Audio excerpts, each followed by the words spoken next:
I have in the past been quite wary towards any man that I may have felt attracted to. I know it was because of my issues, my fears, my cultural beliefs, my judgments about men, and my marriage that ended in divorce many years ago. Now I feel really attracted to a man whom I see at work. About 6 months ago, he came back from an overseas trip and said that he has a girlfriend, a woman he met while traveling. This made it more comfortable for me to talk to him. I felt safe, and I had become increasingly fond of him. The relationship I have with this man opens my heart, and I feel more loving. Where do I go from here? Do I need to tell him how I feel? All right. Well, first of all, congratulations that you're allowing yourself to feel. That's really nice. Where do I go from here? It's really not my place to tell you what to do with your relationships. That's for you to decide. Do I need to tell him how I feel? That's up to you. I wouldn't call it a need. If you feel it's important, what I want to share with you as a caveat is that the man has been very open with you and told you that he is involved with someone. So a question you want to ask yourself before you get to the page of having courage and speaking and being open and revealing your feelings to him, you really want to take a step back and take a look at what he's actually told you, because the question that begs to be asked of you is, are you ignoring what he's saying?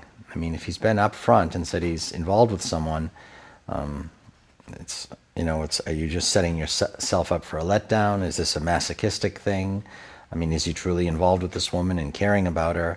Then, I mean, I know with some individuals, men or women, that doesn't deter them. If they're interested in someone, they just pursue, whether they're married or involved. For some people, it doesn't matter. But again, that's not for me to say. We each have our own moral code. There are other people who will never, quote unquote, go after someone who's married or involved. They just don't think it's appropriate. So, but that's a decision that individuals have to make. It's not my place to pass a judgment on that. I have my own set of standards that I live by, and other people have theirs.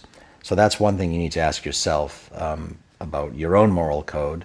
What do you feel is appropriate or not? And secondly, you really want to give an honest assessment to yourself of the status of his relationship. Because if you're just ignoring what he said, then he may be really put off by that. Now, if you have a friendship that has grown and it's strong, and you feel that it's important to tell him how you feel, then go ahead and do so. But the place that I want to steer you to is in the direction of honesty and clarity. If you just have this wild crush and you're just ignoring all these signs, then there's a larger problem here. So there's another issue here too, that you talk about some issues that you have, past damage from relationships, cultural beliefs, judgments, fears, judgments about men. For many women and men, it applies to both genders. When there are a lot of mental and emotional issues around relationship, people tend to feel more safe when they know the other person is unavailable. And in point of fact, there are many people who will only find themselves attracted to and falling for ones whom they already know are unavailable.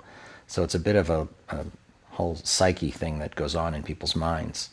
In the same way there are certain people who will only magnetize abusive partners, there are other people who will only magnetize unavailable partners, because then they feel safe and they'll allow themselves to feel, subconsciously knowing they can't have them. But they don't get honest enough with that, and then they feel let down and abused, which only deepens their judgments and resentments. So before you get on the page of what you're going to say to him and how, if you are, I would strongly recommend that you take a deeper, closer, and more honest look at yourself in all those different categories that I've described, and really get clear about who you are, what you're feeling, and what's important to you and what your priorities are. But it seems from all the milieu of thoughts and feelings you've shared here that there's a lot more digging you need to do, and there's a lot more opening and honesty needed with yourself. And then from there, you'll see where to go. Thank you for your question.